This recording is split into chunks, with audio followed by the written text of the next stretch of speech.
लोकसभा में नेता प्रतिपक्ष राहुल गांधी ने आरएसएस और बीजेपी पर तीखा हमला बोला है। राहुल ने आरएसएस और बीजेपी पर सत्ता के केंद्रीकरण का आरोप लगाया है। दरअसल राहुल गांधी कोच्चि में नवनिर्वाचित कांग्रेस स्थानीय निकाय सदस्यों की महापंचायत में पहुंचे थे। इस दौरान उन्होंने कहा कि बीजेपी और आरएसएस दोनों सत्ता का केंद्रीकरण करने की कोशिशों में जुटे हैं, जबकि कांग्रेस चाहती है कि सत्ता का विकेंद्रीकरण हो। कुछ कॉरपोरेट घराने देश की संपत्ति पर कंट्रोल बनाना चाहते हैं।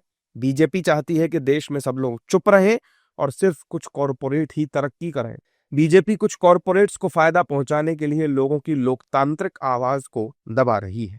केरल के कोच्चि में जनसभा को संबोधित करते हुए राहुल का यह बयान अब सियासी जंग की वजह बन गया है।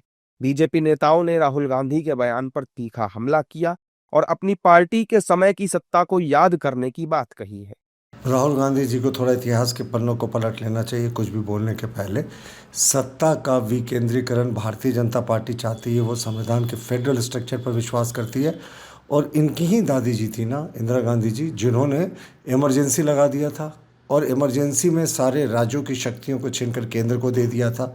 इन्हीं की पार्टी की सरकार थी ना 1976 में, जब संविधान का 42वां संशोधन आया था, जिसमें राज्य की शक्तियों को, न्यायालय की शक्तियों को छीनकर प्राइम मिनिस्टर ऑफिस में देने की तैयारी थी और दे भी दिया था।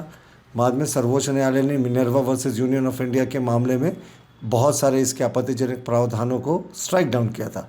ये तो कांग्रेस ही पार्टी थी ना जिसने राज्य सरकारों को कभी ठीक से चलने नहीं दिया। विपक्ष की सरकारों को 100 से ज़्यादा बार डिसमिस कांग्रेस की केंद्र सरकार ने किया है। तो सत्ता का विकेंद्रीकरण करने से पहले, बात करने से पहले एक बार राहुल गांधी पार्टी के ट्रैक रिकॉर्ड को देख लें। अरे राहुल गांधी को लगता है कुछ मेमोरी लॉस होने लगा है।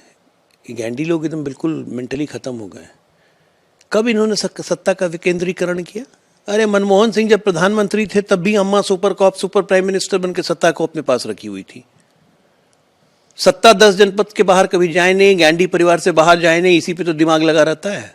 सत्ता का विकेंद्रीकरण किया। हंसी नहीं आती अपनी बात सुन के?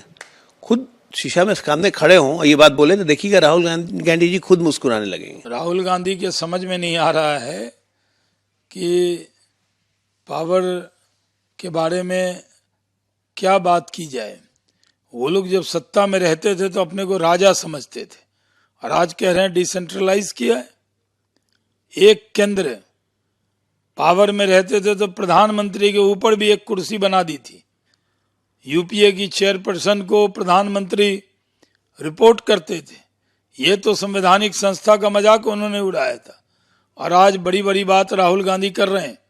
राहुल गांधी को मालूम होना चाहिए कि जिस तरह संवैधानिक संस्थाओं को मजाक बना के कांग्रेस ने रखा था, आज सबका साथ, सबका विकास, सबके विश्वास के रास्ते पर देश आगे बढ़ रहा है।